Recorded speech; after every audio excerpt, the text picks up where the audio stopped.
साथ काजल ठाकुर। राजधानी दिल्ली में कोरोना के चलते हालातों में सुधार लगातार हो नहीं पा रहा है। राज्य सरकार लगातार कोशिशें कर रही है, लेकिन प्रदेश में लगे लॉकडाउन को एक हफ्ते के लिए एक बार फिर से बढ़ा दिया गया है। सीएम केजरीवाल ने इस बात का ऐलान किया है कि उन्होंने अब विचार कर लिया है कि अब एक हफ्ता और लॉकडाउन रहेगा। प्रेस कॉन्फ्रेंस के दौरान सीएम केजरीवाल ने कहा कि दिल्ली में कोरोना के तेजी से मामले लगातार बढ़ते चले जा रहे हैं, इसलिए दिल्ली में लॉकडाउन लगाना बहुत ज्यादा जरूरी हो गया है। उन्होंने कहा कि कोरोना से निपटने के लिए लॉकडाउन आखिरी हथियार है। जिस तरह से केस लगातार बढ़ते चले जा रहे हैं, आखिरी हथियार इस्तेमाल करना बेहद जरूरी है और अभी भी कोरोना का कहर लगातार जारी है, इसलिए हमने राज्य में लॉकडाउन बढ़ाने का फैसला कर लिया है। 3 मई को सुबह 5 बजे तक के लिए लॉकडाउन बढ़ा दिया गया है। सीएम केजरीवाल ने कहा है कि इस समय दिल्ली में ऑक्सीजन की जरूरत 700 टन की है और हमें केंद्र सरकार से 480 टन ऑक्सीजन मिल रही है। कल 10 टन केंद्र सरकार ने और आवंटित की है, यानी कुल मिलाकर अगर हिसाब लगाया जाए तो 490 टन ऑक्सीजन आवंटित की गई है। सीएम केजरीवाल ने कहा कि दिल्ली में हालांकि पूरी सप्लाई नहीं हो पा रही है और यही वजह है कि दिल्ली में ऑक्सीजन की कमी लगातार बढ़ती चली जा रही है। आपको बता दें कि दिल्ली में पॉजिटिविटी रेट 32 से ऊपर जा चुका है। ऑक्सीजन का संकट लगातार बना हुआ है, बेड्स की किल्लत लगातार बनी हुई है, जिसके चलते दिल्ली सरकार को लॉकडाउन बढ़ाने का फैसला लेना पड़ा है। आपको यह भी बता दें कि दिल्ली में बीते दिन 24,000 से ज्यादा नए केस सामने आए हैं और 357 लोगों की मौत हो चुकी है। इतनी ज्यादा संख्या में नए मरीज आने से अस्पतालों का सिस्टम पूरी तरीके से गड़बड़ा चुका है, जिसके चलते नए मरीजों को एंट्री अस्पतालों में नहीं मिल रही है। वहीं दूसरी तरफ ऑक्सीजन की भारी कमी देखने को मिल रही है और कमी होने की वजह से कई मरीज अपनी सांसों की जंग हार चुके हैं। फिलहाल ऑक्सीजन संकट को लेकर केंद्र और राज्य सरकारों के बीच में सिर्फ और सिर्फ मंथन चल रहा है।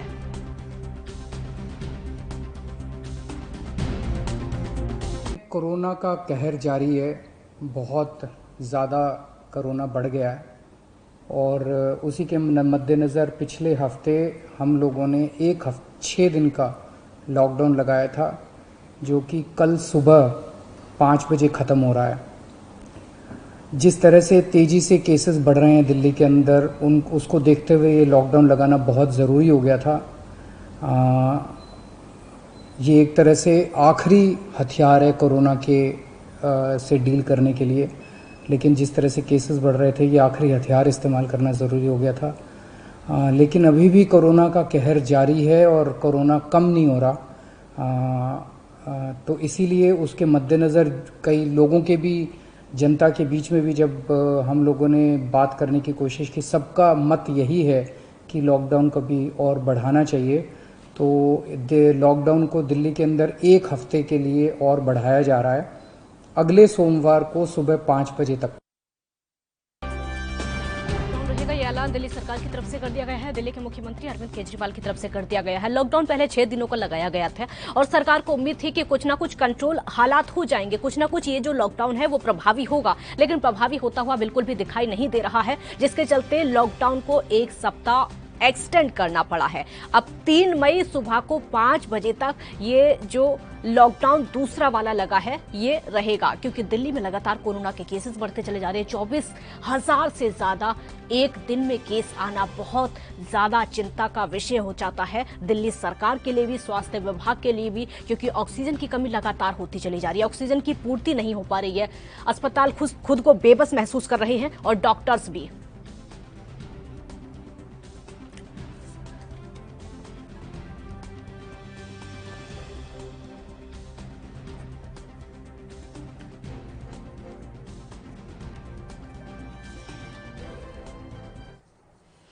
चर्चा में शामिल होने के लिए हमारे साथ डॉक्टर अनूप कुमार जुड़ चुके हैं, जो कि प्रोफेसर हैं सफदरजंग हॉस्पिटल से। डॉक्टर अनूप, बहुत बहुत स्वागत है आपका एएनबी न्यूज पर।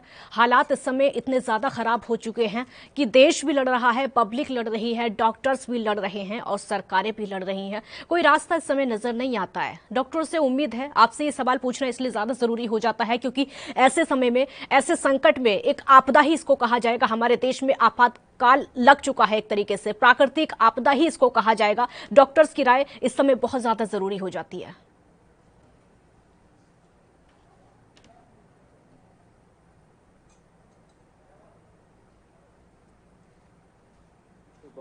इससे हमारे एग्जिस्टिंग इंफ्रास्ट्रक्चर के ऊपर बहुत ज्यादा प्रेशर आ गया है।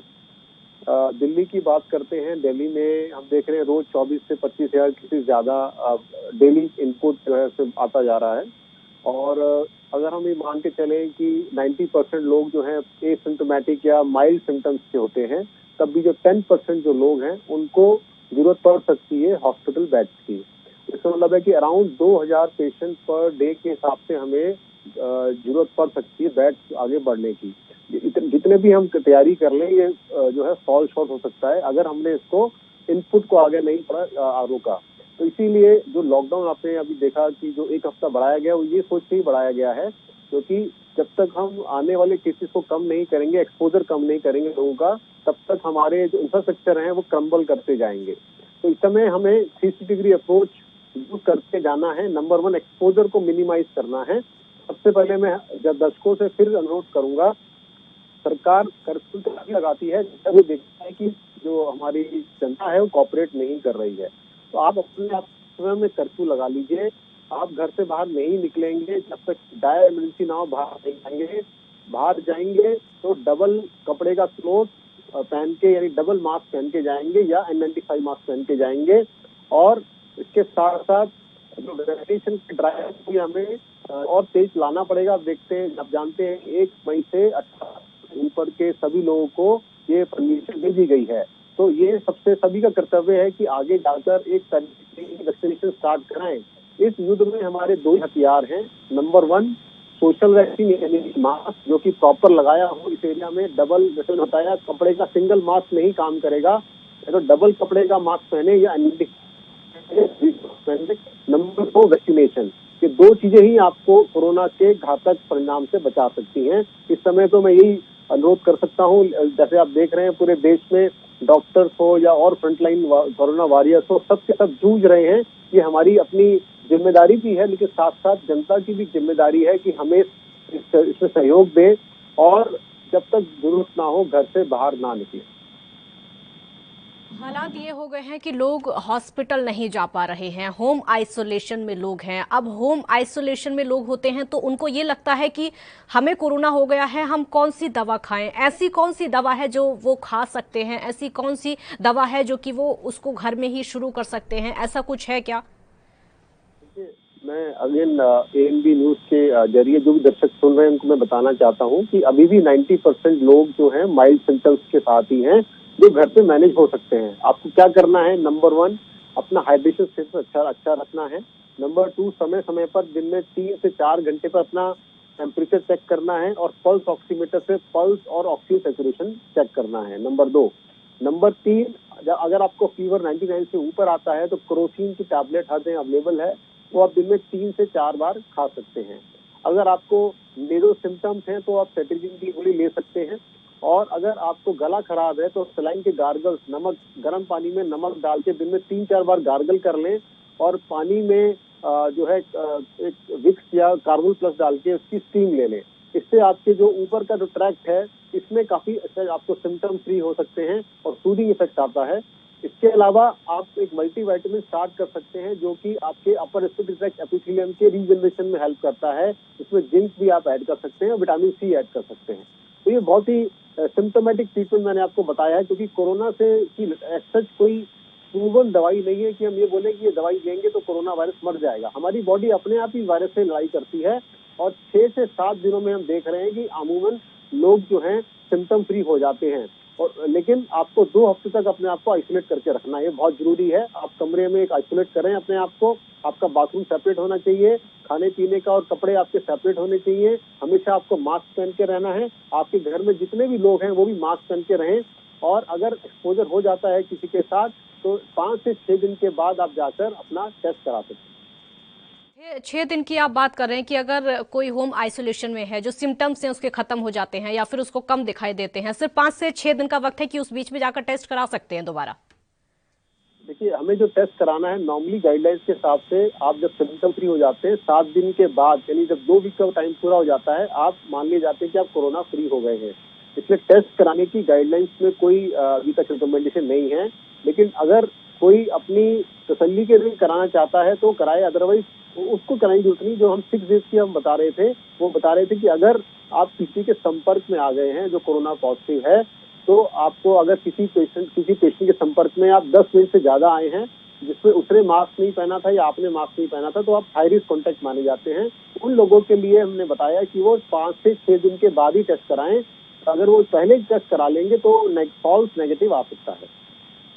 समय ऑक्सीजन की बहुत ज्यादा कमी हो गई है, लगभग सभी हॉस्पिटल में देखा जा रहा है। दिल्ली से लेकर मुंबई तक एक जैसे हालात हैं। अगर मेरा आपसे एक पर्सनल क्वेश्चन है, आप किस तरीके से उस सिचुएशन को हैंडल करते हैं जब ऑक्सीजन नहीं है वहां पर, ऑक्सीजन खत्म हो जाती है वहां पर, क्या मरीजों से कहते हैं? क्योंकि जो मरीज है, जो मरीजों के परिवार हैं, वो सिर्फ और सिर्फ डॉक्टर से आस लेकर आते हैं। और कितनी हम तस्वीरें लगातार देख रहे हैं जो कि मरीज के परिजन अस्पतालों के बाहर डॉक्टर्स के हाथ जोड़ रहे हैं कि उनके परिवार वालों को भर्ती कर लो, उनका इलाज कर लो। कैसे आप कंट्रोल करते हैं उस सिचुएशन में? बिल्कुल इस समय सिचुएशन एक बहुत ही चिंताजनक फेज में चल रही है दिल्ली में। और हम जानते हैं कि कोरोना मरीज जो एडमिट होते हैं उनको सबसे इम्पोर्टेंट चीज होती है ऑक्सीजन सप्लाई, क्योंकि हम उन्हीं को एडमिट करते हैं जिनका सैचुरेशन 90 से कम ड्रॉप कर जाता है, तो उनको हमें सप्लीमेंट ऑक्सीजन देना पड़ता है। तो क्योंकि सडनली दिल्ली में केसेस इतने बड़े हैं और देश में इतने केस बड़े हैं, सडनली डिमांड ऑक्सीजन की बहुत ज्यादा बढ़ गई है। तो इसलिए हम देख रहे हैं पिछले कुछ दिनों से जो डिस्ट्रीब्यूशन सिस्टम है वो हमारा अभी तक पूरी तरह से नॉर्मलाइज नहीं हो पाया है और ऑक्सीजन उतनी सप्लाई में नहीं आ पा रही है जितनी हमें चाहिए। तो इसमें 2-3 चीज बातें हम बताना चाहते हैं। पहली बात, उन्हीं लोगों को एडमिशन मिलना चाहिए जिनको वाकई जरूरत हो। क्या रहा है कि कई लोग पैनिक होकर, जैसी कोविड पॉजिटिव रिपोर्ट आती है, अस्पताल में अपने किसी रिकमेंडेशन करा के एडमिट हो जाते हैं और वो हॉस्पिटल बेड ऑक्यूपाई हो जाता है। जिनको एक्चुअली जरूरत होती है बेड की, उनको नहीं मिलता है। और कई लोग तो अपने घर में ही ऑक्सीजन सिलेंडर ला के जैसी रिपोर्ट आई ऑक्सीजन लगाना शुरू कर देते हैं। तो इस समय कालाबाजारी, होर्डिंग और मिस यूज ऑफ ऑक्सीजन भी बहुत ज्यादा हो रहा है, उसको पहले हम रोकेंगे। जहां तक oxygen supply in the hospital की बात है, देखिए बिल्कुल ये जरूरी है कि जो लोग वहाँ एडमिट होते हैं, जिनको वाकई जरूरत है, उनके लिए ऑक्सीजन एक रामबाण है और उनकी लाइफ सेविंग मेजर है। इसीलिए सभी लोगों को इसमें सहयोग हो रही है। उन्होंने, आपने देखा कि एयरलिफ्ट करवा रहे हैं दूसरी कंट्रीज से और दूसरे स्टेट से एयरलिफ्ट कराया जा रहा है। अभी जो है ऑक्सीजन एक्सप्रेस के नाम से भी प्रधानमंत्री जी ने कई ट्रेन चलाई हैं और नए नए ऑक्सीजन प्लांट्स को बनाया जा रहा है। लेकिन सिर्फ सेंटर से कुछ नहीं होगा, स्टेट को भी कोऑर्डिनेशन करना पड़ेगा। सारे स्टेट और सारे सेंटर मिलकर जब भारत एक मानकर उसको काम करेंगे तो कहीं किसी की ऑक्सीजन की कमी नहीं होनी चाहिए। ये हमें जो है बिल्कुल निश्चिंत करना पड़ेगा। इसमें हम आर्मी और पैरामिलिट्री सर्विसेज की भी हेल्प ले सकते हैं, पुलिस की हेल्प ले सकते हैं। जैसे एम्बुलेंस को हमें ग्रीन कॉरिडोर देते हैं, वैसी एम्बुलेंसेज को भी जो टैंकर्स हैं ऑक्सीजन के, उनको हमें ग्रीन कॉरिडोर देना पड़ेगा। ये सब जो चीजें हैं ये ऑलरेडी इस पर प्लेस में है, लेकिन समय लगेगा। बिल्कुल इस समय चिंताजनक स्थिति है। ऑक्सीजन सप्लाई हमारे पास 1 दिन 2 दिन की होती है, उसके बाद ऐसा लगता है कि नेक्स्ट सप्लाई आएगी कि नहीं आएगी, इसी बारे में संशय रहता है। डॉक्टर्स भी पैनिक कर जाते हैं क्योंकि वो नहीं चाहते कि उनके सामने मरीजों को कुछ हो जाए, बड़ी अनहोनी मानी जाती है। लेकिन सब लोग अपनी तरफ से 100% काम कर रहे हैं। मुझे पूरी उम्मीद है कि आने वाले दिनों में ऑक्सीजन की सप्लाई दुरुस्त हो जाएगी। आप बात करें क्योंकि पैनिक सिचुएशन बहुत ज्यादा हो गई है, लगभग हॉस्पिटल की बात कर लें या फिर घर की बात कर लें या सड़क की, लोग परेशान हैं बहुत ज्यादा। एक अफरा तफरी का माहौल इस समय पूरे देश में, सिर्फ हम दिल्ली या मुंबई की बात नहीं कर रहे हैं, लगभग पूरे देश में एक जैसे हालात देखने को मिल रहे हैं क्योंकि टेंशन बहुत ज्यादा हो जाती है। अगर किसी के घर में कोई कोरोना पॉजिटिव है, उसको हॉस्पिटल लेकर जाना, परिवार वाले उसके साथ में ही रहेंगे। अब उनको अपना भी डर है कि खुद को कैसे बचाएंगे, अगर उनके बच्चे हैं उनको उनका भी डर है, उनको खुद को कैसे बचाएंगे। तो पैनिक की सिचुएशन अपने आप क्रिएट हो रही है, कैसे पार पाया जाएगा इससे? बिल्कुल, देखिए सबसे पहले सब लोगों को समझना है कि पैनिक तो बिल्कुल भी नहीं होना है। देखिए मैं मानता हूँ एक बहुत बड़ी आपदा है, हमें इस आपदा को एक अपॉर्चुनिटी में कन्वर्ट करना है और पैनिक होकर तो बिल्कुल भी काम नहीं करना। जब हम पैनिक हो जाते हैं तब हम सब गलत काम करना शुरू कर देते हैं। तो नंबर 1, आप बिल्कुल अपना संयम ना खोएं। अगर किसी के नेगेटिव पॉजिटिव रिपोर्ट कोविड की आती है तो जैसे मैंने बताया 90% लोग घर पे आराम से मैनेज हो सकते हैं। हर शहर, हर कस्बे में टेली कंसल्टेशन की सुविधा उपलब्ध है। आप एक डॉक्टर से टेली कंसल्टेशन लेके घर पर ही कंसल्टेशन करके अपने आप को आइसोलेट करके, और मैं खुद कई पेशेंट्स की हेल्प करता रहता हूँ फोन पर और उनको सलाह देते रहते हैं ताकि वो पैनिक ना हो। तो इस समय हमारे सारे पुलिस भी यही काम कर रहे हैं, दिन रात हम लोग इसी तरह से कंसल्टेशन देते हैं। इससे मरीज का काउंसिल करना बहुत जरूरी है, उसको पैनिक नहीं होना है बताना है। तो 90% लोग तो आप घर पर ही रहकर, आपको अस्पताल जाने की जरूरत नहीं पड़ती है, घर पर ही आप ठीक हो जाते हैं 7 से 10 दिन में। सिर्फ जरूरत पड़ती है 10% लोगों को जो मैंने बताया, उनके लिए डेफिनेटली एक चैलेंज है क्योंकि नंबर ऑफ बेड्स आप किस स्पीड से बढ़ा रहे हैं उस स्पीड से, इससे ज्यादा स्पीड से पेशेंट आ रहे हैं। अब आप देख रहे हैं कि सरकार ने मिलिट्री सर्विसेज और जो आर्म सर्विसेज है उनकी भी हेल्प ली है। और कई जगह अस्पतालों को क्रिएट किया जा रहा है। तो ये बिल्कुल युद्ध स्तर पे काम हो रहा है, इसमें भारत सरकार और दूसरे राज्य सरकार मिलकर काम कर रही है। लेकिन इस समय मैं कहूंगा कि सभी सोसाइटी के जितने भी लीडर्स हैं सब सामने आए। जैसे आपने जब गुरुद्वारा कमेटी है या दूसरे और एनजीओ है वो आगे आ रहे हैं और लोगों की हेल्प कर रहे हैं। इस समय हम सबको एक दूसरे की हेल्प करनी पड़ेगी, तभी हम सब मिलकर, ये एक तरह का वॉर है, it's like a war against corona virus. उस वॉर को हम तभी जीतेंगे जब सब लोग मिलकर इसमें सहयोग देंगे। हॉस्पिटलों में बहुत ज्यादा कमी हो रही है, अगर अस्पतालों में वो समस्या आती है, आप कैसे करते हैं, किससे संपर्क करते हैं उस चीज के लिए? बेड्स की संख्या अगर बढ़ानी है तो किस तरीके से संपर्क करके अपनी परेशानी को सामने रखते हैं आप? देखिए, जहाँ तक भारत सरकार का सवाल है, हमारे हॉस्पिटल जो है सेंट्रल गवर्नमेंट हॉस्पिटल्स हैं। हमारी जो मिनिस्ट्री के ऑफिशियल्स हैं वो लगातार इसको निरीक्षण करते रहते हैं। जो भी चैलेंजेस है उसको वो एनालाइज करते रहते हैं। और आप जानते हैं सारे सेंट्रल गवर्नमेंट हॉस्पिटल्स में 80% से ज्यादा बेड जो हैं ऑलरेडी कोविड के लिए डेडिकेट कर दिए गए हैं। तो ये चैलेंजेस जो आ रहे हैं इसमें ना सिर्फ डॉक्टर्स इसके लिए चिंतित है, बल्कि हमारी मिनिस्ट्री भी पूरी तरह से दिन रात इसके लिए काम कर रही है। तो हमारी जो भी प्रॉब्लम्स होती है वो तुरंत इसका निदान करते हैं।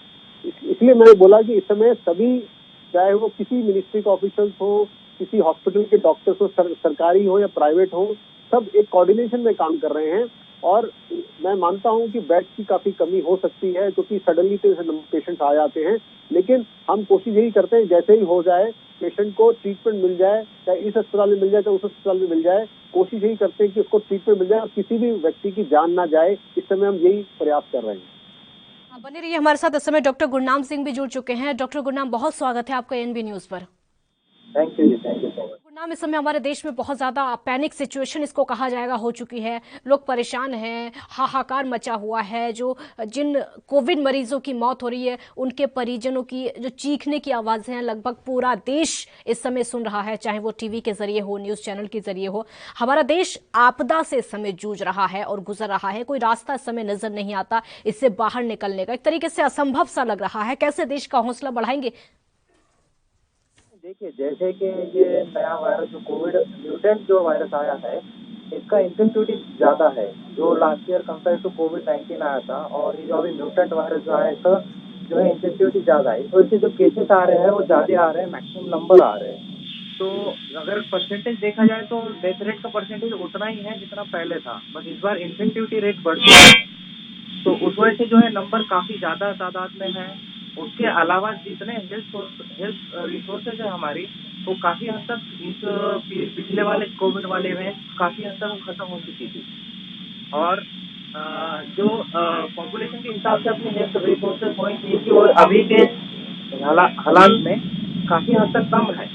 बट ये है कि ट्रीटमेंट लाइन आप देखोगे तो अभी रिसेंट गाइडलाइन के हिसाब से जो लेवल 1, 2, 3 हमने डिवाइड किया है और उस हिसाब से जो ट्रीटमेंट चल रहा है ना, तो उस हिसाब से तो काफ़ी हद तक लेवल 1 वाले पेशेंट भी आज के डेट में काफ़ी है और उनको ट्रीटमेंट जो होम बेस्ड मिल रहा है, होम रेमेडीज के साथ मिल रहा है, तो काफ़ी हद तक रिकवर भी कर रहे हैं। अब हम जो देख रहे हैं आउटकम और जो रेट देख रहे हैं हम वो L2 और L3 पेशेंट्स में देख रहे हैं जिनको कि हॉस्पिटलाइज किया जा रहा है।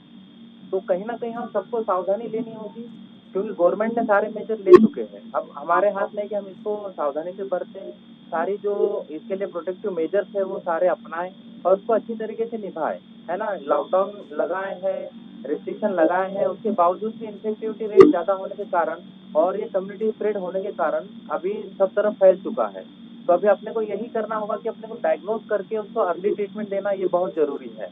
तो ऐसे नहीं है कि बहुत ज़्यादा मॉर्बिडिटी है और बहुत ज़्यादा पहले से मॉर्बिडिटी हो चुका है। ये नंबर ऑफ केसेस ज़्यादा है, उस हिसाब से परसेंटेज में नंबर ऑफ केसेस जो हो रहे हैं उस हिसाब से अपने को नंबर ज़्यादा लग रहा है। तो हमें ये लगता है कि भाई, और हॉस्पिटल के अगर हालात आप देखोगे तो काफ़ी रिसोर्सेज काफ़ी हद तक कम हो चुके हैं। उसके बावजूद भी जो है मैक्सिमम हॉस्पिटल को कन्वर्ट कर दिया गया है। इवन प्राइवेट हॉस्पिटल में भी सारे हॉस्पिटल में जो है कोविड के लिए सारा प्रावधान किया गया है और पेशेंट वहाँ पर एडमिट किए जा रहे हैं। तो इसमें यही है कि अपने को सेल्फ सावधानी बरतनी होगी। पेशेंट और जो जनरल पॉपुलेशन के लिए मैं कहना चाहूँगा कि पैनिक नहीं होना है। उन्होंने अर्ली डायग्नोसिस और अर्ली ट्रीटमेंट यही सबसे बेस्ट आज के डेट में इसके लिए ऑप्शन अवेलेबल है। उसके अलावा जो गवर्नमेंट ऑफ इंडिया ने एक ऑप्शन अवेलेबल किया वैक्सीनेशन वाला, वो भी काफ़ी हद तक सक्सेसफुल रहा है। उसमें ये देखा गया है कि जिनको वैक्सीनेशन हुआ है।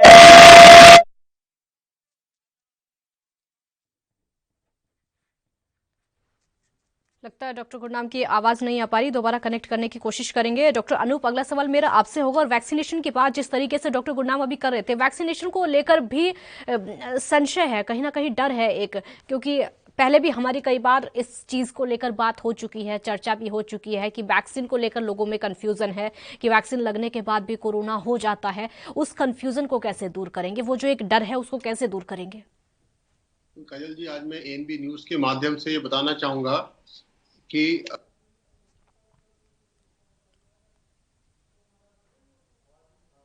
हमारी इम्यूनिटी जो है 14 डेज के बाद आती है, और जो स्टडी आई है, ट्रायल्स आए हैं, इससे 18 करोड़ लोगों को ऑलरेडी इंडिया में लग चुकी है। और ये देखा गया है कि उन लोगों में जो ब्रेक थ्रू इन्फेक्शन है वो रेट 0.004% है, यानी कि बहुत ही शून्य के बराबर हैं जो ब्रेक थ्रू इन्फेक्शन हुए हैं। जिनको इन्फेक्शन भी हुए हैं उनमें भी जो रिक्वायरमेंट फॉर हॉस्पिटलाइजेशन या आईसीयू की जो जरूरत है वो बिल्कुल नेग्लिजिबल है। तो जिससे पता लगता है कि वैक्सीन के कितने ज्यादा फायदे हैं। तो अब इस समय तो बिल्कुल संशय रह ही नहीं गया है कि वैक्सीन एकमात्र उपाय है। जब हम ये कह सकते हैं कि हम कोरोना के अगेंस्ट कोई एकमात्र वेपन है हमारे पास सोशल वैक्सीन के अलावा, वो है एक्चुअल वैक्सीन, जो कि कोविशील्ड और कोवैक्सीन हम लगवा रहे हैं। तो सभी दर्शक जो सुन रहे हैं, सब संशयों को दूर रखें। इस समय एकमात्र उपाय वैक्सीन ही है। आप जाके, अब सरकार ने ऑलरेडी 18 साल से ऊपर के लिए वैक्सीनेशन खोल दिया है। 1 मई से जाके सब लोग वैक्सीन को लगवाएं, पहले डोज लगवाएं, फिर दूसरा डोज लगवाएं। लेकिन जो मास्क की मैं बार बार कहता जा रहा हूं, क्योंकि पहला डिफेंस हमारा मास्क ही माना जाएगा, दूसरा डिफेंस हमारा वैक्सीन माना जाता है। तो वैक्सीन लगाने से आपको कोरोना होगा, इसके बहुत कम चांस है। हो गया तो उसके सिवियरिटी इन्फेक्शन बहुत माइल्ड होगा, आपके डेथ होने की चांस बहुत मिनिमल हो जाता है, आईसीयू रिक्वायरमेंट की भी बहुत मिनिमल हो जाता है। तो आप देख रहे इतने फायदे हैं, तो आपको संशय नहीं है कि हमें वैक्सीन लगवाना ही लगवाना है। लॉकडाउन की जहां तक बात है, लॉकडाउन एक बार फिर से देश की राजधानी में लगा दिया गया है। अभी हम देख रहे थे कि पहले जो लॉकडाउन लगा था वो 6 दिनों का लॉकडाउन लगा था, एक बार फिर से 1 हफ्ते का इसको बढ़ा दिया गया है।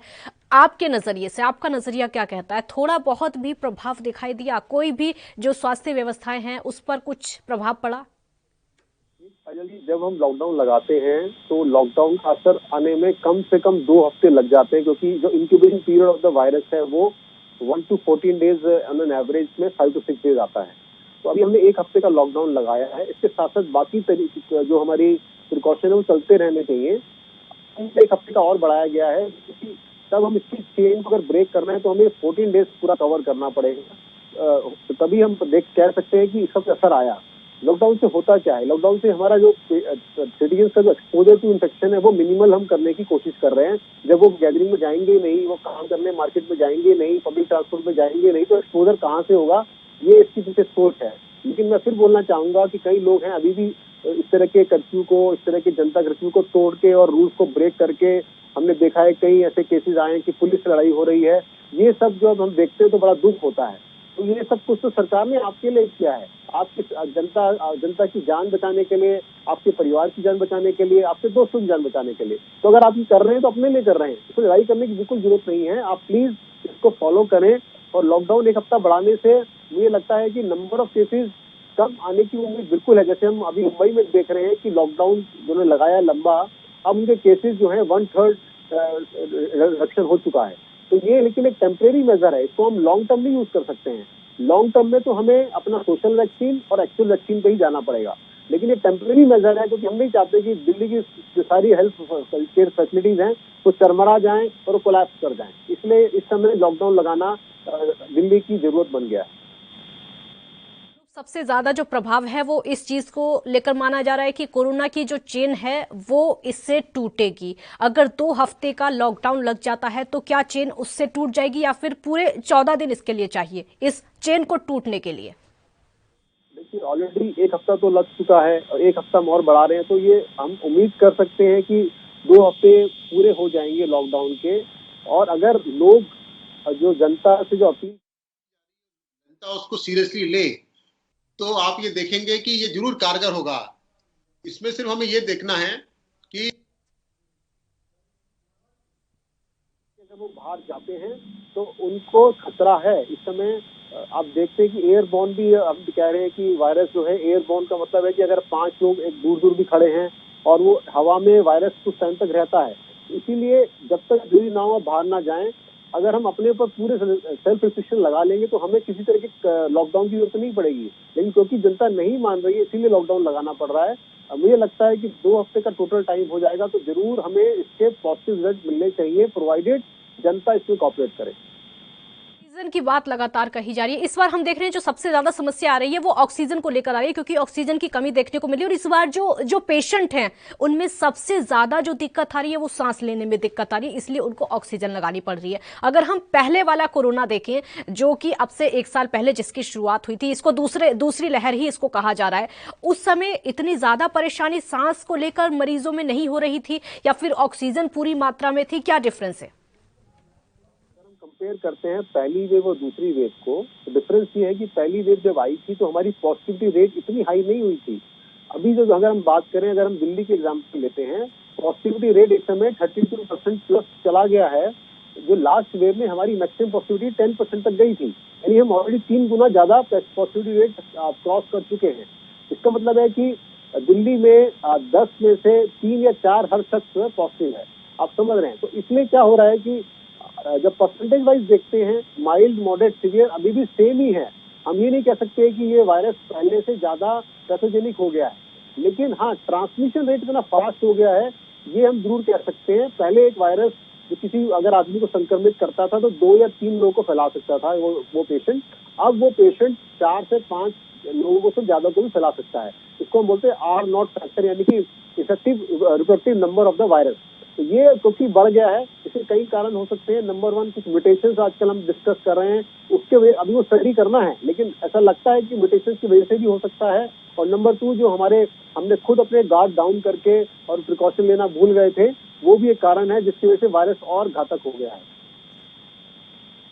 जो पहली वाली जो वेव थी, क्या उस समय भी ऑक्सीजन मरीजों को इसी तरीके से देनी पड़ रही थी? क्योंकि इस बार बहुत ज्यादा किल्लत हो गई है, या फिर इस बार कमी हो गई है? पहले ऑक्सीजन पूरी मात्रा में थी। लास्ट टाइम जो नंबर थे हमारे, वो हम देख रहे हैं कि मैक्सिमम गए थे 95-96,000 पर डे। इसलिए उस समय भी हालत चिंताजनक थी, पर इतनी चिंताजनक नहीं थी क्योंकि हमारे पास सडनली से नंबर डेली नहीं बढ़ रहे थे।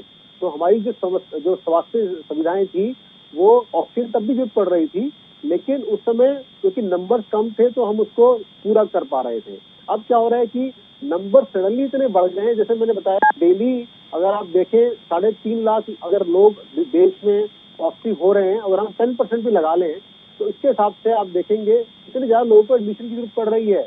उनमें से ऑक्सीजन सप्लाई की जरूरत 50% को पड़ सकती है। तो इससे ह्यूज नंबर, इतने नंबर अगर आप डेली आएंगे तो किसी भी देश का स्वास्थ्य जो व्यवस्था है वो चरमरा सकता है। इसलिए इस साल इस वेव में हमें ज्यादा दिक्कत आ रही है क्योंकि सडनली नंबर बहुत ज्यादा बढ़ गए। इसलिए मैंने बोला, नंबर जब तक हम कम नहीं करेंगे, हम कितनी भी व्यवस्था बढ़ाते जाएं वो काफी नहीं होने वाली है। अल्टीमेटली जनता को और जो दूसरे सोसाइटी के सेक्शन है उनको संयम बरत के अपने आप उसको एक्सपोजर को कम करना पड़ेगा। घर से बाहर ना निकलें, सिर्फ तभी निकलें जब जरूरी है, क्योंकि ये एक समय आपदा ऐसी है, आपके परिवारजनों को, आपके दोस्तों को, सबके ऊपर भारी है। और इतने जो अनफॉर्चुनेट डेथ हुई हैं, इससे हमें दिख रहा है कि आने वाले समय में और डेथ बढ़ सकती है अगर हम इस समय सतर्क नहीं हुए तो। अनूप, आपका हमारे साथ जुड़ने के लिए। तो डॉक्टर अनूप जिस तरीके की जानकारी दे रहे थे, देश के लिए जागरूक होना बेहद जरूरी है, और हम भी लगातार आपसे यही अपील कर रहे हैं, यही कह रहे हैं, क्योंकि दिल्ली में दूसरा लॉकडाउन लग चुका है। 1 हफ्ते का लॉकडाउन एक्सटेंड किया गया है। उसकी वजह सिर्फ यही है ताकि कोरोना की चेन को तोड़ा जा सके, लोग अपने घरों में कैद हो सकें। आप जितना हो सके अपने घरों में रहिए, सुरक्षित रहिए। अगर घर से बाहर आप निकल रहे हैं तो मास्क जरूर लगाकर निकलिए, सोशल डिस्टेंसिंग लगातार रखिए। बहुत शुक्रिया आपका। देखते रहिए एएनबी न्यूज। छोटा सा ब्रेक यहां पर लेते हैं।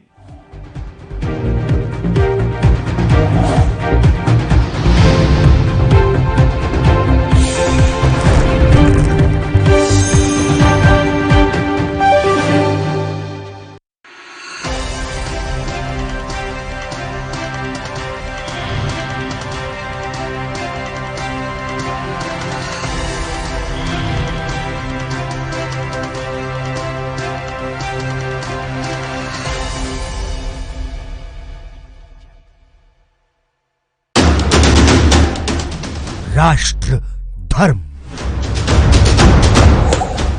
रात 8 बजे सिर्फ ANB न्यूज पर। यात्रीगण कृपया ध्यान दें।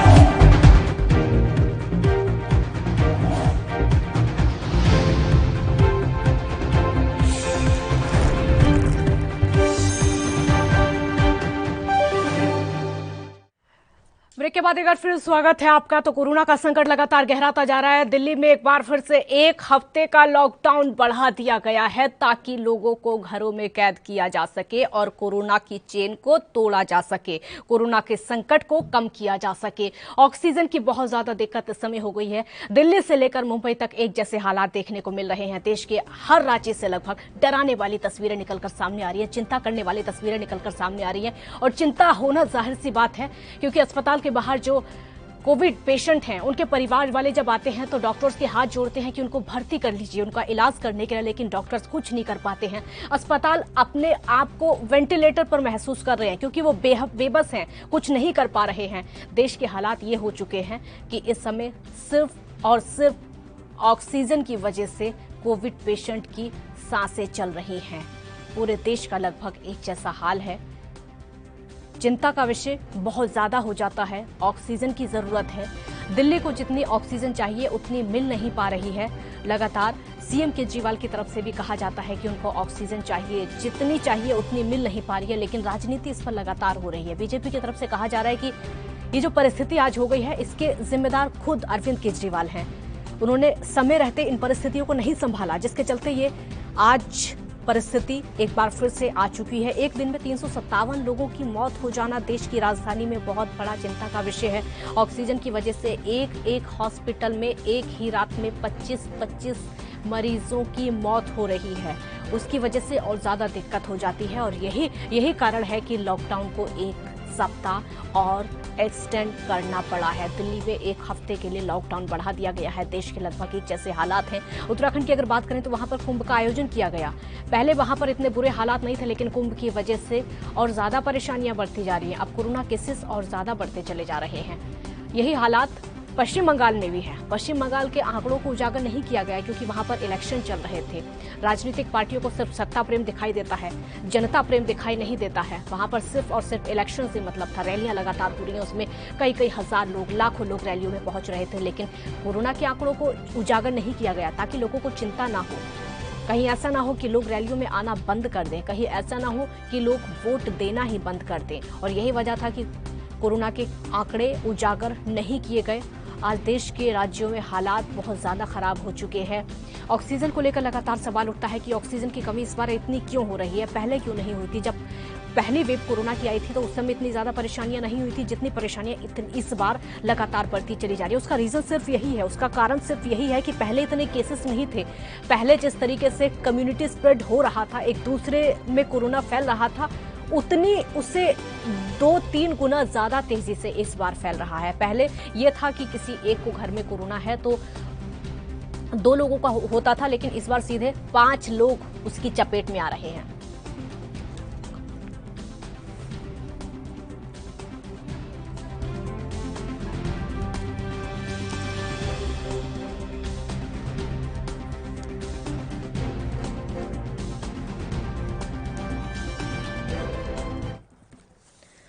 चर्चा करने के लिए हमारे साथ इस समय प्रदीप भटनागर, बीजेपी नेता, जुड़ चुके हैं। प्रदीप भटनागर जी, बहुत स्वागत है आपका एएनबी न्यूज पर। प्रदीप भटनागर जी, देश के हालात ये हो चुके हैं इस समय, पहली आस तो डॉक्टर्स हैं और दूसरी आस सरकार। क्या कर रही है सरकार, क्योंकि हालात बहुत ज्यादा खराब हो चुके हैं। सवाल भी उठता है, उम्मीद भी है, आस भी है।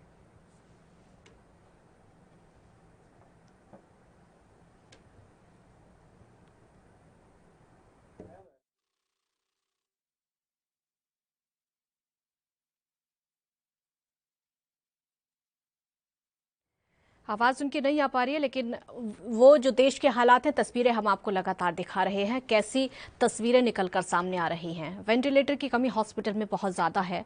मरीज कुछ ऐसे हैं जो कि सिर्फ ऑक्सीजन के सहारे इस समय अपनी सांसों को गिन रहे हैं। उनको खुद को नहीं पता कि कब उनकी सांस टूट जाएगी, उनको खुद को नहीं पता कि ऑक्सीजन का सिलेंडर कब खत्म हो जाएगा। प्रदीप भटनागर जी, आवाज़ सुन पा रहे मेरी? जी जी बिल्कुल। बोलिए, अपनी बात पूरी करिए, क्योंकि सरकार से सिर्फ उम्मीदें हैं। जनता सेवा के लिए प्रतिबद्ध है और उसे प्रतिबद्ध तरीके से आगे बढ़ के 4 कदम करनी, अपना काम पूरा करना भी है और कर भी रही है। देखिए, ऑक्सीजन की जो कमी आप बता रहे हैं कि उसको पूर्ति करने के लिए सरकार 24 घंटे और एक एक सेकंड को नापते हुए काम कर रही है, हर चीज की पूर्ति करने के लिए तैयार। देखिए, कहीं कहीं कुछ जगह ऐसी अड़चने आ रही है कि कुछ राज्य सरकारें मदद नहीं कर रही, कुछ चीजें खुल के नहीं बता रही, आगे नहीं आ रही, केवल उम्र फैलाना है, लेटर भेज दिए, ये कर दिए। ये समय ऐसा नहीं है, ये समय है आगे बढ़ के आगे ग्राउंड लेवल पे काम करने का। इस समय अगर बातों से कुछ नहीं बनेगा, काम से बात बनेगा। लोग बहुत परेशान है, ऑक्सीजन के लिए बहुत परेशान है, भटक रहे हैं लोग 3-3, 4-4 बजे रात को 24-24 घंटे। और इतना परेशान है कि मैं नहीं बता सकता कि मेरे पे कितने फोन बज रहे हो खुद पे। मगर कहीं भी सरकारें जाग नहीं रही, राज्य जिन्हें अभी इस समय पूर्ण तरीके से धरती पर उतर के काम करना चाहिए, अपनी चीजों को एक बना के यूनिट बना के काम करने का स्थिति में नहीं है। और स्थिति यह है कि इस समय यूनिट बना के काम करना चाहिए सरकारों को, तभी काम चलेगा।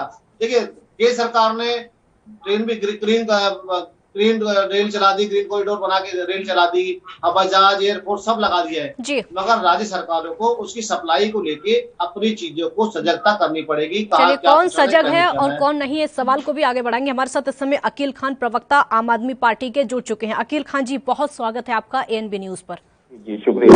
अकील खान जी, कहां पर दिक्कत आ रही है? क्योंकि देश की राजधानी में इस समय हालात इतने ज्यादा खराब हो चुके हैं। पहली उम्मीद तो डॉक्टरों से है, दूसरी उम्मीद सरकार से है। ऑक्सीजन नहीं है, अस्पतालों को ऑक्सीजन नहीं मिल पा रही है। केंद्र सरकार कह रही है कि ऑक्सीजन लगातार भिजवाई जा रही है, फिर भी पता नहीं कहां दिक्कत आ रही है, कहां चूक रह जा रही है। देखिए, ये टोटल फेलियर है। ये मुझे बड़े अफसोस के साथ कहना पड़ता है कि हमारे देश की जनता ने जिन लोगों को चुन करके हमारे देश की बागडोर सौंपी थी, ये उनकी क्रिमिनल नेग्लिजेंसी है। ये हमारे देश का टोटल फेलियर है गवर्नमेंट का, बल्कि ये क्रिमिनल फेलियर है। और हमारे देश के अंदर इस वक्त जो स्थिति है, पूरे विश्व में सबसे खतरनाक स्थिति है। और हमारे देश की जो सरकार बैठी हुई है सेंटर में, उसको इस बात का अंदाजा नहीं है कि ये नेशनल इमरजेंसी है, राष्ट्रीय आपदा इसको डिक्लेयर नहीं किया। उन्होंने क्यों नहीं किया? सुप्रीम कोर्ट को संज्ञान में लेना पड़ा कि आप जो आइए और इस चीज को बताइए कि आपने ऐसा अभी तक क्यों नहीं किया। और हाई कोर्ट भी बोलता हैंग कर देंगे हम सबको। तो ये हाई कोर्ट और सुप्रीम कोर्ट की सरकार है या ये देश की नरेंद्र मोदी की, भाजपा की सरकार है? ये कितना क्रिमिनल नेग्लिजेंस की भी हद होती है। देखिए, मेरा अपना मानना है, मेरा रिक्वेस्ट है सुप्रीम कोर्ट से कि वो हमारे देश के अंदर जो इस वक्त राइट टू लाइफ है, जो हमारा जीने का अधिकार है, वो खत्म किया जा रहा है। देश के अंदर लोग त्राही कर रहे हैं। एक जो ऑक्सीजन, छोटी सी ऑक्सीजन की जरूरत है, जो मतलब किसी देश में इतनी प्रॉब्लम नहीं है, पाकिस्तान तक हमें देने को तैयार है, वो हमारे देश में क्यों एक्शन नहीं लिया गया? इसका रोड मैप तैयार नहीं किया गया जब पिछली वेव आई थी, जिसमें। अकील खान जी, ठीक है, अब मेरा सवाल सुनिए। बीजेपी का कहना है, अमित मालवीय का कहना है, वो खुद कह रहे हैं कि आज जो दिल्ली में हालात हो चुके हैं, केजरीवाल सरकार इसके लिए अपने आप जिम्मेदार है, क्योंकि केंद्र सरकार की तरफ से फंड दिया गया था ऑक्सीजन के प्लांट खड़े करने के लिए, लेकिन केजरीवाल सरकार ने वो ना करके सिर्फ और सिर्फ एडवर्टीजमेंट छपवाए हैं। ये सरासर झूठ है और ये मक्कारी भरी बातें हैं। पूरा इसका पावर सेंटर के पास में 6 महीने पहले 150 प्लांट लगाने का इन लोगों ने वादा किया था। क्या गवर्नमेंट की फॉर्मेलिटी क्या करते बैठे रहे? अभी तक इनका कोई जमीन पे कोई वो नहीं आया, 1-2 प्लांट के अलावा। ये जिम्मेदारी किसकी है? ये जो झूठ बोल रहे हैं, ये जिम्मेदारी सेंट्रल गवर्नमेंट की है। और सेंट्रल गवर्नमेंट को मैं बोल रहा हूँ कि सुप्रीम कोर्ट को संज्ञान लेना चाहिए इस बात का कि ये जो गवर्नमेंट है, ये इसके विरुद्ध जो है कल्पेबल होमिसाइड का केस चलना चाहिए और प्राइम मिनिस्टर के अगेंस्ट में FIR लॉन्च होनी चाहिए। हमारे जो स्वास्थ्य मंत्री, उनके अगेंस्ट में FIR लॉन्च होनी चाहिए और जो सेक्रेटरी है, उनके अगेंस्ट में FIR लॉन्च होनी चाहिए। क्योंकि कितनी मक्कारी और झूठ किस तरह से देश की जनता के साथ बोल रहे हैं और हजारों लाखों लोगों के कत्ल के जिम्मेदार नरेंद्र मोदी ही है। इन्होंने कत्ल किया हमारे देश की जनता और अभी भी नहीं सुधर रहे हैं। और आराम से ये जो मैं आपको एक आंकड़ा बता रही हूँ, क्या केंद्र सरकार की तरफ से, केंद्रीय फंड की तरफ से ऑक्सीजन प्लांट के लिए पैसा नहीं आया दिल्ली सरकार के पास? गलत बोल रहे हैं टोटली। जिम्मेदारी इनकी, इन्होंने टेंडर में इतना डिले किया, इन्होंने सारी फॉर्मेलिटी कनेक्टिविटी इतनी डिले की है और इन्हीं की वजह से सारा ये डिले हुआ है पूरे देश में। खाए देश के अंदर 150 प्लांट आने चाहिए थे, कहाँ है? और ये देश के अंदर जो जिस तरह से अफरा तफरी मची है, और ये जो यूपी के और जो हरियाणा के चीफ मिनिस्टर हैं, ये जो रोक रहे हैं अपनी सप्लाई को और दिल्ली की जनता को, लोगों को मार रहे हैं जैसे कि ये पाकिस्तान के लोग हैं दिल्ली में। आप ये जिस तरह का क्रिमिनल निग्लिजेंसी, और मैं फिर रिक्वेस्ट करूंगा कि सुप्रीम कोर्ट को संज्ञान लेना चाहिए क्रिमिनल निग्लिजेंसी का और होमिसाइड। जवाब दीजिए। ठीक है प्रदीप भटनागर जी, जवाब दीजिए। मतलब जिस तरीके के हालात हो चुके हैं, पूरी तरीके से केंद्र सरकार उसके लिए जिम्मेदार है। अब दिल्ली सरकार का यही कहना है कि केंद्र इसके लिए जिम्मेदार है। अब उनको जितनी ऑक्सीजन चाहिए उनको नहीं मिल पा रही है, उनको जितनी वैक्सीन चाहिए उनको वो नहीं मिल पा रही है। जैसे हालात हो चुके हैं, जितने बेड्स चाहिए उनको वो नहीं मिल पा रहे। लगातार गुहार सरकार से लगाई जा रही है, आप कुछ नहीं कर रहे हैं। केंद्र सरकार क्या कर रही है, अब बोलिए। देखिए, आप ऐसे नालायक नेताओं को लाती हैं डिबेट पे जिन्हें बोलने का लहजा और तमीज नहीं है। इस समय क्या बात रखनी चाहिए, क्या नहीं चाहिए। खुद फेलियर आदमी और केंद्र सरकार को दोषी दे रहे हैं। अभी आपने एक सवाल पूछा कि भाई केंद्र सरकार ने ऑक्सीजन का, सुनिए मेरी बात को। फेलियर आदमी एकदम काम करने का कर नहीं, राजनीति करते हैं। 161 करोड़ रुपए खर्च कर दिया साल के अंदर, एक ऑक्सीजन लगवाई हमने। स्वास्थ्य की बात करते हैं, शिक्षा की बात करते हैं, और ऊपर से बकवास कर रहे हैं बैठ के। ऑक्सीजन भेजी केंद्र सरकार ने आपको, आपने प्रोवाइड नहीं कराई। 20 आदमी मार दिया आपने जयपुर गोल्डन हॉस्पिटल के अंदर। शर्म आनी चाहिए आपको, बैठ के झूठ बोलते हैं यहाँ पे। आप जैसे अरविंद केजरीवाल जैसे को फांसी पर लटका देना चाहिए बीच चौराहे पे खड़े होके, जो फेलियर है बिल्कुल। इतने बड़े GTB hospital, Irwin hospital, GB Pant hospital, all India medical hospital, जिसके अंदर इतनी बड़ी बड़ी जगह जिसमें प्लांट लग सकते हैं, प्लांट क्यों नहीं लगे? जवाब देंगे आप? जिस आदमी ने हजारों आदमी मार दिए अरविंद केजरीवाल ने ऑक्सीजन की वजह से, ये बिल्कुल प्रोवाइड नहीं कर रहा। इतनी ब्लैक हो रही है सरकार, बिल्कुल काम नहीं कर रही। इनके अपने दलाल नेता बने हुए जो ऑक्सीजन बेच रहे 20,000 रुपए के अंदर एक सिलेंडर। ये बोलेंगे नहीं बैठ के यहाँ पे इस चीज के बारे में बकवास कर रहे हैं केंद्र सरकार के बारे में। फलानी सरकार आपने तुमसे संभल नहीं रहा, स्पष्ट करो ना, बोलो ना। वो गाजियाबाद खुद यूपी सरकार भेज रही है। मैक्स हॉस्पिटल ने भेजा या नहीं भेजा? गंगाराम हॉस्पिटल ने भेजा या नहीं भेजा? आपसे प्लांट लगाए नहीं गए। 161 करोड़ रुपए खर्च कर दिया। पिछली बार 62 करोड़ फंड आया, सारा एडवर्टाइजमेंट में लगा दिया। अरे भाई, ये समय लड़ाई का नहीं है, सोल्यूशन ढूंढने का है। ये एलिगेशन लगा रहे हो आप। केंद्र सरकार पूरी सजग और काम कर रही है। इन्हें पहले ही पैसा भेजा, इन्होंने कुछ नहीं करा, इन्होंने केवल रिबन काटना और बिल्कुल बिल्कुल। प्रदीप भटनागर जी, आपका सवाल मैं उनसे पूछूंगी, उससे पहले आप मेरा जवाब दीजिए। अगर दिल्ली की ऑक्सीजन आती है तो यूपी में और हरियाणा में उसको क्यों रोका जाता है ऑक्सीजन की सप्लाई को? किसी ऑक्सीजन सप्लाई नहीं, यूपी को भी जरूरत है इस समय। यूपी में भी हाहाकार है, हरियाणा में भी हाहाकार है। जितनी पोजीशन होगी उतनी दी जाएगी सरकार को। इन्होंने अपने प्लांट क्यों नहीं लगाए? जो प्लांट बंद पड़े चालू क्यों नहीं करे? जब उत्तर प्रदेश सरकार 3 दिन में प्लांट लगा के चालू कर सकती है, तो दिल्ली सरकार क्यों लगा के क्यों नहीं चालू कर सकती? लखनऊ में लगाया, बरेली में लगाया। जवाब दीजिए अकील खान जी, जवाब दीजिए।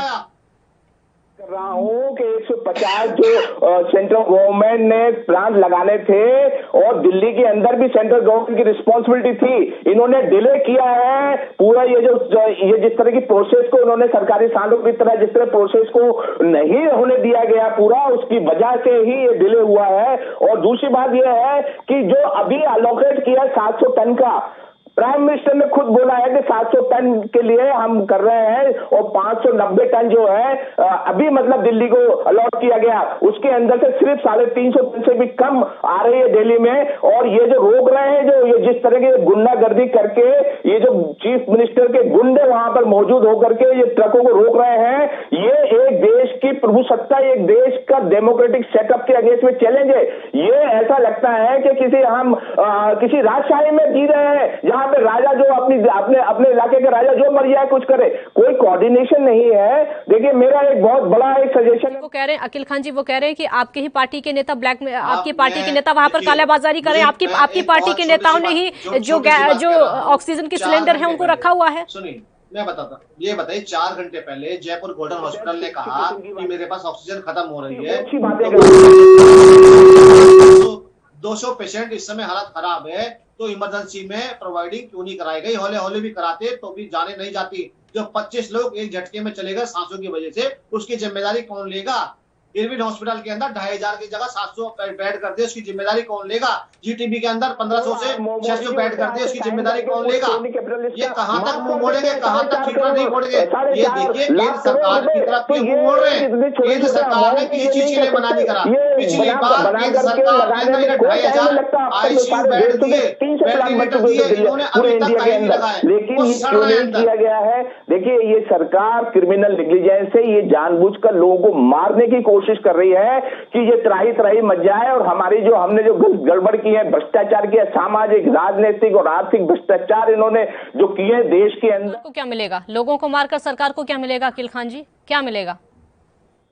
डाइवर्ट कर रहे हैं अटेंशन को, इनका एक ही प्रोग्राम है। देखिए, ये मैं इस बात में बहस में नहीं करना चाहूंगा, इस टाइम देश के अंदर बहुत बुरी स्थिति है, उसको हम फोकस करना चाहिए, और उसके लिए मेरा अपना रिक्वेस्ट है, सुप्रीम कोर्ट का से रिक्वेस्ट है मेरी, बड़ी हाथ जोड़ करके हमारे पूरे देश की जनता की तरफ से एज ए नागरिक मैं बोलना चाहता हूं कि कमेटी बनाए जो सुप्रीम कोर्ट के मॉनिटर हो, जो सिटिंग जज से मॉनिटर करे। जब तक ये क्रिमिनल नेग्लिजेंस करने वालों को सजा नहीं मिलेगी, तब तक ये ठीक नहीं होंगे, और इसके लिए वर्ल्ड हेल्थ ऑर्गेनाइजेशन के रिप्रेजेंटेटिव जारी करने वाले नेता आपकी पार्टी के हैं।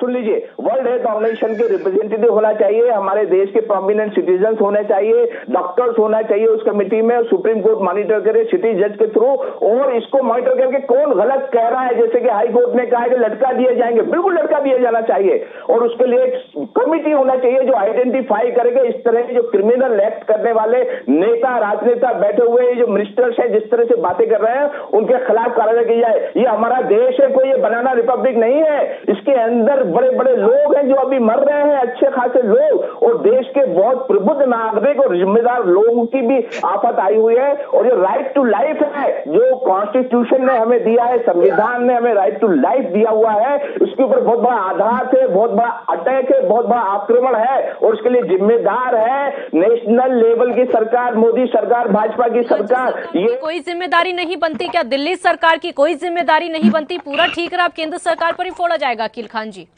देखिए मैडम, मैं आपको बता दूं कि हमारे जो चीफ मिनिस्टर और डिप्टी चीफ मिनिस्टर और एमएलए पूरे किट के अंदर जाकर के सब जगह भ्रमण कर रहे हैं, लोगों से बात कर रहे हैं, उनके लिए कोशिश कर रहे हैं जितने मैक्सिमम हो सके उनकी हेल्प। लेकिन ये 7 मेंबर ऑफ पार्लियामेंट बीजेपी के कहां घुसे हुए बैठे हैं? ये लोग, इनको जेल में भेजना चाहिए। ये जो जनता के रिप्रेजेंटेटिव साथों, ये गंभीर चीजें उठा करके आईपीएल की कमेंट्री कर रहे हैं, और वो जो हमारे जो है नाटकबाजी, नौटंकीबाज मनोज तिवारी कहाँ घूम रहे हैं, अभी भागते फिर रहे हैं। अकील खान जी, आप केंद्र सरकार से कह रहे हैं कि केंद्र सरकार कुछ इंतजाम नहीं करवा पाई। 1 साल तो आपके पास भी था, दिल्ली सरकार भी कर सकती थी इंतजाम, तो बेड्स का इंतजाम किया जा सकता था, ऑक्सीजन का इंतजाम किया जा सकता था, क्योंकि ये तो सभी को लगभग आशंका थी, सभी को पता ही था कि दूसरी वेव आ सकती है। इंतजाम दिल्ली सरकार की तरफ से अपने स्तर पर क्यों नहीं किया गया? क्योंकि केंद्र सरकार का कहना है कि हमने तो पूरी जिम्मेदारी राज्यों को दे दी है। ये ही सबसे बड़े गैर जिम्मेदारी बात है। अभी दिया ना 1 हफ्ते पहले, 1 साल से क्या कर रहे थे? 1 साल से सेंट्रल गवर्नमेंट क्या कर रही थी? जब उन्होंने कहा कि अब तो मतलब हमारे सर से पानी गुजर चुका है, राष्ट्रीय आपदा हो चुकी है, लोग मरे जा रहे हैं, तो अपनी जिम्मेदारी से हाथ धो लो। ये सुप्रीम कोर्ट ने बोला है कि ये नहीं कर सकती सरकार। सुप्रीम कोर्ट का मिस्टर बोबडे का रिटायरमेंट के पहले ऑर्डर था कि आप तुरंत एक दिन के अंदर में रिपोर्ट दीजिए। उनका रिटायरमेंट कर दिया गया और उसके बाद पोस्टपोन करवा दी गई मीटिंग। सुप्रीम कोर्ट ने खुद संज्ञान लिया था। क्या सुप्रीम कोर्ट इस देश का पार्टी है जो सरकारें चला रही है? लेकिन संविधान की रक्षा के लिए सुप्रीम कोर्ट को आना पड़ेगा और उसको ये जो कमेटी है अपना खुद संज्ञान लेकर कल्पेबल होमिसाइड का केस दर्ज करना पड़ेगा इस गवर्नमेंट के अगेंस्ट में, भारतीय जनता पार्टी और ये मोदी सरकार की गवर्नमेंट के विरुद्ध। मैं फिर से बोल रहा हूं, ये जिम्मेदारी है हमारे देश के प्रबुद्ध नागरिकों की, और जो सुप्रीम कोर्ट इन सब का रिप्रेजेंटेटिव है उसको संज्ञान लेना पड़ेगा। ठीक है प्रदीप भटनागर जी, वो तो केस दर्ज करने पर पहुंच गए, वो तो एफआईआर पर पहुंच गए। प्रधानमंत्री के खिलाफ एफआईआर होनी चाहिए, देश के गृह मंत्री के खिलाफ एफआईआर होनी चाहिए, बहुत आगे तक की सोचने लगे वो तो। देखिए आप ना उन्हें कुछ इतना ज्यादा समय दे रहे हैं, आप मुझे कम समय दे। नहीं बोलिए, आपके पास भी समय, आप बोलिए, उनकी बात हो गई, आप बोलिए। देखिए जो आपने जिस नेता को आम आदमी पार्टी को बनाया है, जिसको अपने बारे में नहीं पता, जो कॉन्स्टिट्यूशन की बात कर रहा है, जिसे बुद्धि नहीं है बोलने की इस समय क्या बात करनी चाहिए क्या नहीं चाहिए, इसे ये नहीं पता कि भागवत पहले जैसे बड़ी मार्केट के अंदर और जो दिल्ली में जितने केमिस्ट शॉप है जो ब्लैक कर रहे हैं दवाइयों की, जो ब्लैक कर रहे हैं ऑक्सीमीटर की, जो ब्लैक कर रहे हैं ऑक्सीजन मीटर की, उसके बारे में कोई नहीं है। जो ब्लैक ये दबा के बैठे हो, सिलेंडर ले दबा के बैठे, उन पे इनके लिए कोई बात नहीं है। इन्हें तो कुछ चीज दिखाई नहीं दे रही, इन्हें तो उद्घाटन का अभी LNJP के अंदर बिल्डिंग का 15 मंजिल का, मगर वहां इन्हें ऑक्सीजन नजर नहीं आई। ये देखिए मेडिकल की बात करते हैं मगर मेडिकल प्रोवाइडिंग में फेल है। इन्होंने बहुत बड़ी बड़ी बात की, केंद्र सरकार ने हर सुविधाएं दी, सांसद हर अपने सांसद जितने भी है अपने लोकसभा क्षेत्र के अंदर वैक्सीन हो, दवाई हो, जो प्रोवाइडिंग है अपने लेवल पे कैंप लगा के काम कर रहे हैं। कि अगर राज्य सरकार अपना ठीकरा दूसरे पे फोड़ रही है क्योंकि ये फेल हो चुकी है। अरविंद केजरीवाल जी क्यों नहीं कह देते कि भाई हम सरकार में हम इस्तीफा दे रहे हैं, आप राष्ट्रपति शासन लगा दीजिए, आपसे नहीं संभल रहा तो आप इस्तीफा दे दीजिए, राष्ट्रपति शासन लगवा देते हैं, तब संभाल लेंगे। केंद्र सरकार ने इनको पिछली बार इन्हें ICU के और वेंटिलेटर दिए कम से कम 2500-3000, इन्होंने अभी तक वो इंडियन हॉस्पिटल कई हॉस्पिटल में सड़ रहे हैं, इन्होंने नहीं लगाए। इतना बड़ा राजीव गांधी हॉस्पिटल है ताहिरपुर के अंदर दिलशाद गार्डन में, वो पूरी बिल्डिंग चालू नहीं कर पाए, पूरी सुविधा नहीं दे पाए, पूरा कोविड का है, जिसकी क्षमता कम से कम 2000-2500 बेड की है, मगर उसमें गिनती के 200 बेड चालू कर रखे हैं। पहली चीज कहीं इन्हें देखता नहीं है, इन्हें तो राजनीति करनी है, दूसरी चीज नहीं करनी है। देखिए केंद्र सरकार भरपूर तरीके से दे रही है, मगर जो ऑक्सीजन का जो सप्लाई का सिस्टम है ये बना नहीं पा रहे हैं। यहाँ कहाँ फेल है मैं आपको बताता हूँ। देखिए मैं इनकी तरह ज्यादा बात फालतू नहीं करूंगा, जो सप्लाई का काम है वो पूरा नहीं कर पा रहे हैं। अथॉरिटी के चेयरमैन है LG साहब, जो BJP के रिप्रेजेंटेटिव है, इनका कहीं नजर ही नहीं आता, कोई स्टेटमेंट, कोई विजिट, कुछ नजर ही नहीं आती। न प्राइम मिनिस्टर विजिट करते हैं हॉस्पिटल में, वो बंगाल तो विजिट कर दिए 10 बार है, बड़ी बड़ी रैलियां कर दी, लेकिन किसी हॉस्पिटल में विजिट करते हुए आज तक नजर नहीं आए। DDA जो दिल्ली डिजास्टर मैनेजमेंट अथॉरिटी के चेयरमैन है मिस्टर अनिल बैजल, ये क्या कर रहे हैं घर के अंदर एक कंडीशन में बैठकर, इनका कुछ पता ही नहीं है लोगों को कि ये भी इंचार्ज है पूरे दिल्ली डिजास्टर के। और इसके अलावा इन लोगों ने किया क्या है ये तो पता चले कि हमारे दिल्ली के अंदर जिस तरह की स्थिति है, और जो बोल रहे हैं कि काला बाजारी हो रही है, तो दिल्ली पुलिस किसके अंडर में है? ये दिल्ली पुलिस BJP के अंडर में है ना, तो आप ही काला बाजारी करवा रहे हैं। इसका मतलब ये हुआ करप्शन, भ्रष्टाचार आप ही करवा रहे हैं। समय नहीं अखिल खान जी, ये राजनीति करने का समय नहीं है इस समय। ये समय एक ऐसा है अगर समाधान ढूंढा जाए सभी पार्टियों को। एक मिनट आ रही हूँ भटनागर जी, आ रही हूँ आपके पास, आ रही हूँ। ये अखिल खान जी, ये समय ऐसा है अगर साथ में सरकारें आ जाए एक साथ मिलकर तो ज्यादा अच्छा होगा। ये लोग जो है काम नहीं करेंगे। हमारे अरविंद केजरीवाल जी पूरी तरह लगे हुए हैं और वो पूरी तरह कोऑपरेट कर रहे हैं, लेकिन ये दिल्ली सरकार को, दिल्ली के अंदर जो BJP सरकार है, इसको अपने हो रहा है। अखिल खान जी, अगर पूरी तरह कोऑपरेट किया जा रहा है, पहले 6 दिनों का लॉकडाउन लगा था, CM केजरीवाल ने ऐलान किया था जब लॉकडाउन के बारे में उन्होंने प्रेस कॉन्फ्रेंस की थी, तभी कहा था कि इन 6 दिनों में हम बेड्स का इंतजाम करेंगे ताकि दिल्ली में बेड्स की समस्या ना हो। 6 दिनों में हो पाया इंतजाम? हो गया? मीडिया नहीं बता रही है।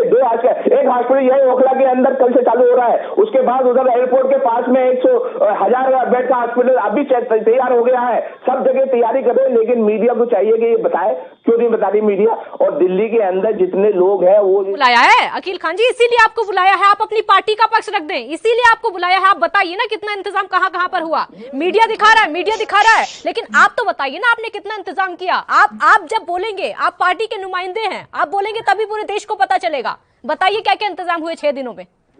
देखिए मैडम, आई एग्री कि ये हमारी जिम्मेदारी भी है, लेकिन ये प्रेस की और मीडिया की जिम्मेदारी भी है, और जो हमारे देश के बड़े बड़े जो चैनल हैं उनकी जिम्मेदारी, जो टॉप के चैनल 1, 2, 3 चैनल है, ये उनकी जिम्मेदारी है कि सही पिक्चर देश के सामने रखें, दिल्ली के सामने रखें। और दिल्ली के अंदर जो परेशानी, एक मिनट अखिल खान जी, आपसे अच्छी पिक्चर कोई रख सकता है? क्योंकि आपकी पार्टी है आम आदमी पार्टी की सरकार, वहां से आप उस पार्टी से आते हैं, आपसे अच्छी पिक्चर कोई रख सकता है? पहले ये बताइए।